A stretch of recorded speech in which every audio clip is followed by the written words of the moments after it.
This is Psalms 37, verses 12 and 13. The wicked plotteth against the just, and gnasheth upon him with his teeth. The Lord shall laugh at him, for he seeth that his day is coming. Kal halal Yahweh, Bahashem Yahweh Shai, Bahashem Rakar Kadash. Double honors to the apostles and elders of Great Millstone, where I learned this truth from. Peace and salutations to the brothers on down, teaching and pushing this truth, this gospel, good news across the four corners of the earth to the Hebrew Israelites. And greetings also to the few sisters that tune in to these video epistles. We've called this lesson Time for All Things, as we say here in Jamaica, where I speak to you from. Time for all things. We're living in perilous times. Sunday morning here, I'll try and get in a quick lesson before all the noise starts from the madness of these churches that I'm surrounded by, having a form of godliness. But they preach and teach what was given to them by our adversary. And to this day, the majority are caught up in it. So we wanted to look at a few scriptures that speaks to the times that we're living in. And we know these are repeated. People are reincarnated, situations reincarnated. And so there's nothing new under the sun, as it says in Ecclesiastes. I believe that's 1 and around about verse 9.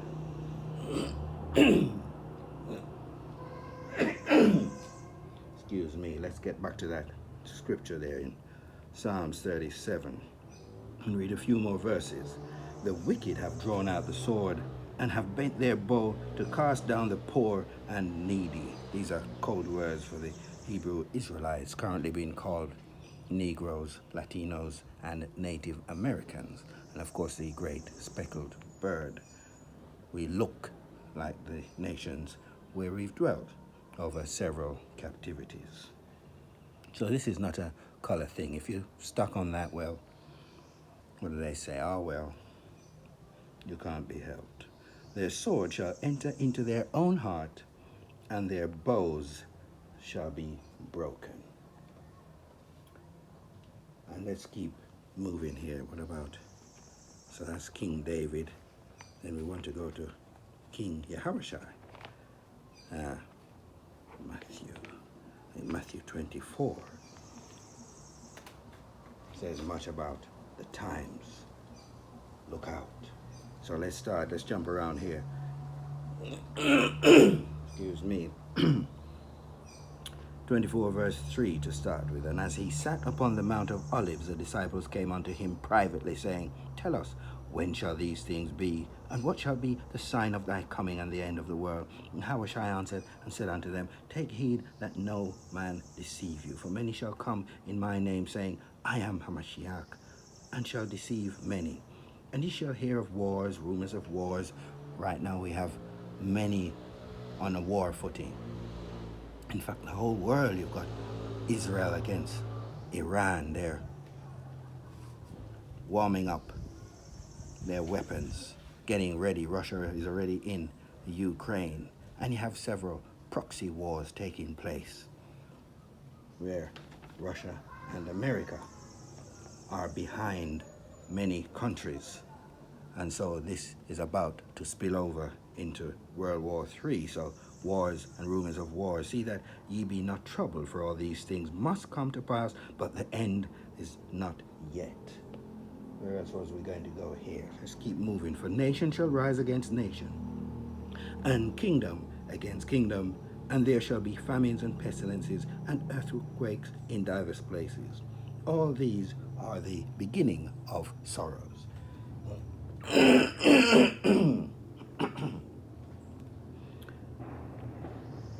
Right, let's jump to 13, I think. But he that shall endure unto the end, the same shall be saved. And this gospel of the kingdom shall be preached in all the world for a witness unto the nations, and then shall the end come. Can it be the gospel that has been around since the Renaissance, the rebirth of this Edomite, the so-called white man? No such thing in the scriptures. The Edomite, the man whose blood showeth forth through his skin. He's come with a new doctrine, new image, new everything, and beaten us into submission to accept it. His is a doctrine that has been predominant throughout the whole earth. But then the end should have come. So it can't be that doctrine, because that is foolishness. This doctrine shall be preached. The doctrine, the gospel of the kingdom, for a witness unto all nations. Why does it have to go to all nations? Well, because the Hebrew Israelites have been scattered to all nations. And then shall the end come, when ye therefore shall see the abomination of desolation spoken of by Daniel the prophet stand in the holy place. Whoso readeth, let him understand. I think we can stop it there in that one. Let's go to, what about Amos? I think we was going to read a few in Amos. Or should we go to Lamentations first? I think we'll go to Lamentations 4. And let's read 17 to begin with. Lamentations 4 and 17. As for us, our eyes at yet fail for our vain help. In our watching we have watched for a nation that could not save us. Let's jump to 21 and 22, because we've been confounded by these lies. Rejoice and be glad, O ye daughter of Edom. This is saying, live it up. Enjoy yourself. The so-called white man is in his heaven that dwelleth in the land of Uz. You can read America for that. You can throw in Europe as well. The cup also shall pass through unto thee. Thou shalt be drunken, and shalt make thyself naked. The punishment of thine iniquity is accomplished. O daughter of Zion, that's us.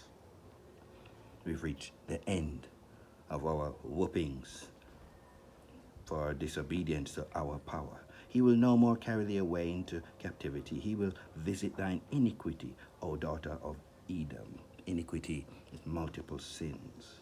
He will discover thy sins. You see? Now what about Amos? Amos 9. So about this early morning frog in the throat syndrome. Amos 9 and 2. Though they dig into hell, then shall mine hand take them. Though they climb up to heaven, thence will I bring them down. Verse 3.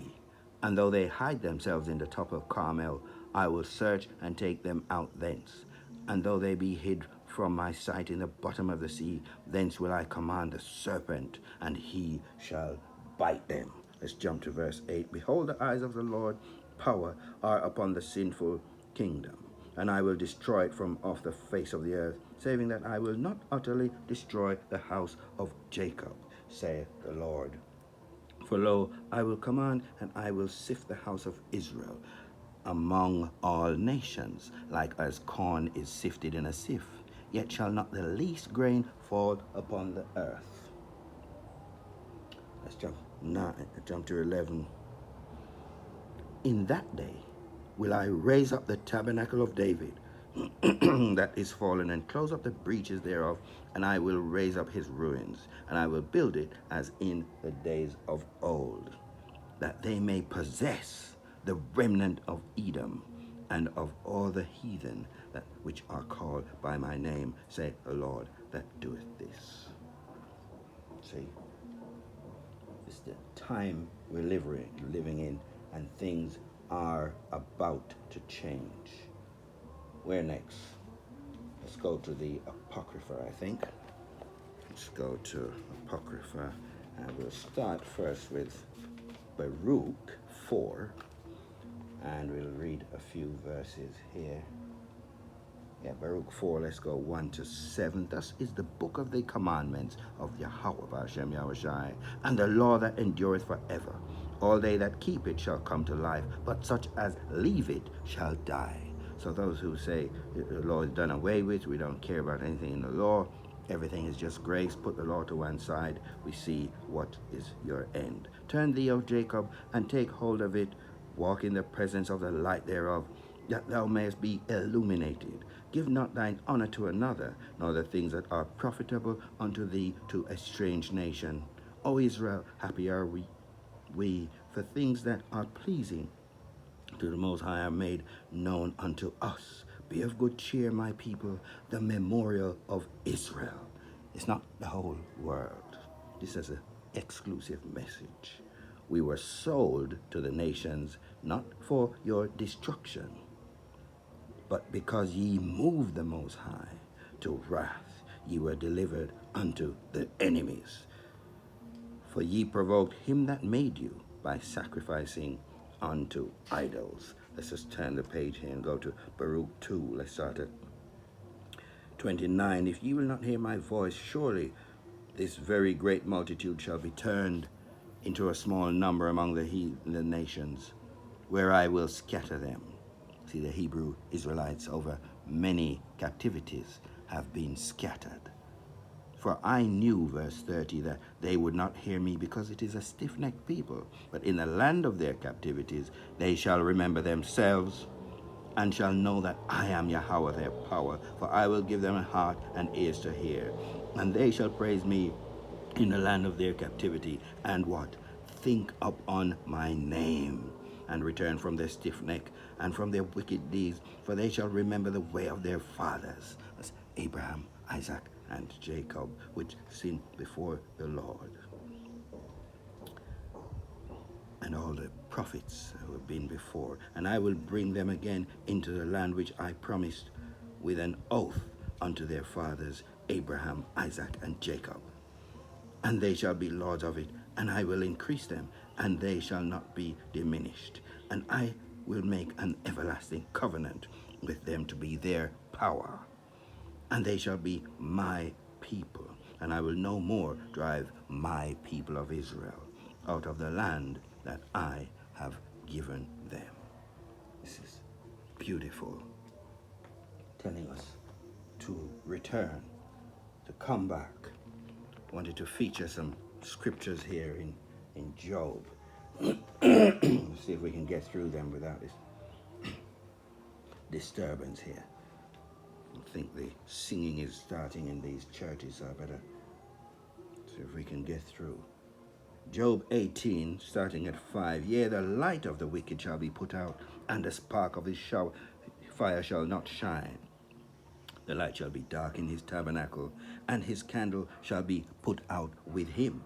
The steps of his strength shall be straightened, and his own counsel shall cast him down. For he is cast into a net by his own feet, and he walketh upon a snare. That's a trap. The jinn shall take him by the heel. What we read before about Jacob and Esau. As they exited their mother's womb, Jacob held firm the heel of his brother Esau, signifying removing him from power. Terror shall make him afraid on every side, and shall drive him to his feet. His strength shall be hunger bitten, and destruction shall be ready at his side. It shall devour the strength of his skin, even the firstborn of death. Who's that? That's Yahweh Shai. Shall devour his strength. His confidence shall be rooted out of his tabernacle, and it shall bring him to the King of terrors, the Most High himself. One of his titles, the King of terrors. It shall dwell in his tabernacle, because it is none of his.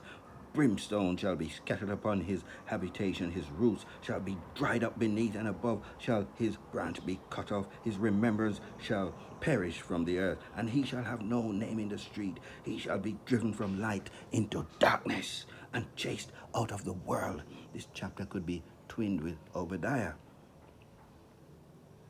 This man, this so-called white man is fast approaching the end of his season, the end of his world. He shall neither have son nor nephew among his people, nor any remaining in his dwellings. That's his seed line will be cut off completely. They that come after him shall be astonished at his day, as they that were before were affrighted. Surely such are the dwellings of the wicked, and this is a place of him that knoweth not the Most High. He's a profane man. Remember what we're talking about. Time for all things. The beginning of the end of this man's wretched, wicked kingdom. He's at war with everything and everybody. All of the earth's inhabitants is seeing this man for what he is, and his time is pretty much over. So he's got a few last things to do, and he's caught up in a trap. So let's go to the next. It's Job. We're staying with Job to finish up. Job 20, let's start with from verse 4. Knowest thou not this of old, since man was placed upon earth, that the triumphing of the wicked is short, and the joy of the hypocrite for a moment? Though his excellency mount up to the heavens, and his head reach unto the clouds. Who's that? This kingdom has got their satellites, their flying planes, they're all over the place, high and low. Yet shall he perish, or he shall perish, forever like his own dung. That's shit, so you understand. They which have seen him shall say, where is he? He shall fly away as a dream, and shall not be found. Yea, he shall be chased away as a vision of the night. That I also which saw him shall see him no more, neither shall his place be more behold him.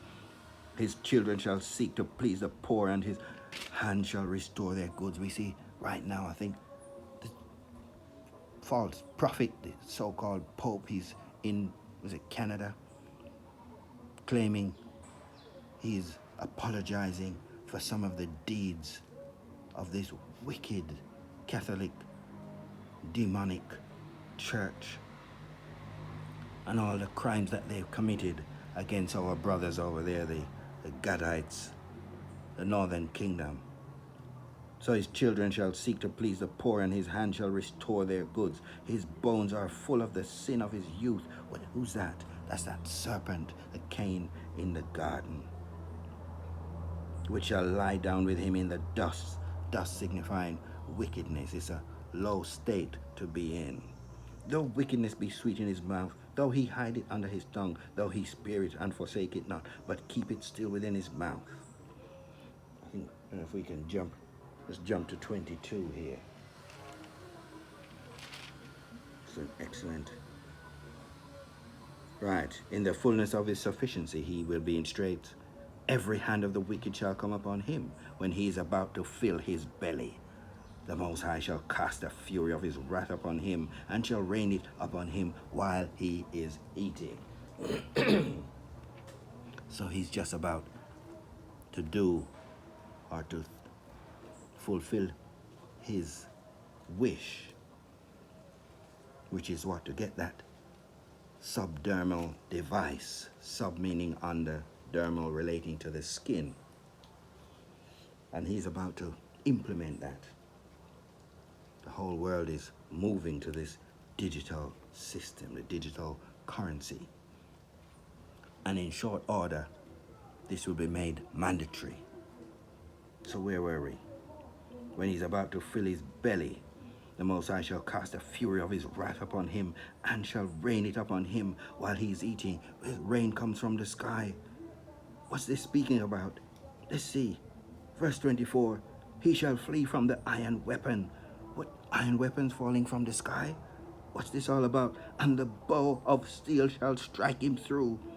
It is drawn and cometh out of the body, yea, the glittering sword cometh out of his gall. Terrors are upon him. Could this be intercontinental ballistic missiles?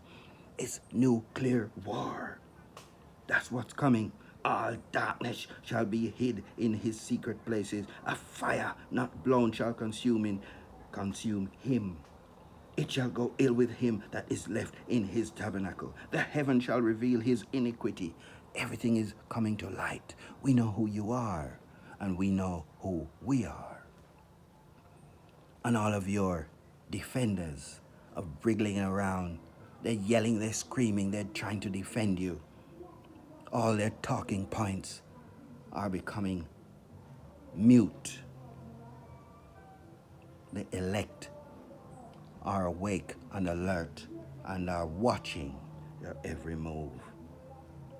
The heaven shall reveal his iniquity, and the earth shall rise up against him. That's happening right now. The increase of his house shall depart, and his goods shall flow away in the day of his wrath. This, verse 29, is the portion of a wicked man from the heavenly Father, and the heritage appointed unto him by the Most High God, Yahweh Bahashem Yahweh Shai. That's the time we're living in, time for all things. We wanted to just wrap up by going to Revelation 2, 25, 26, but that which ye have already hold fast till I come. And he that overcometh and keepeth my works unto the end, to him will I give power over the nations. Kal halal Yahweh Ba'Hashem Yahweh Shai. Kal halal Yahweh Ba'Hashem Yahweh Shai. Brakatha Yahweh, Brakatha Yahweh Shai. Brakatha Yahweh, Brakatha Yahweh Shai. Praises.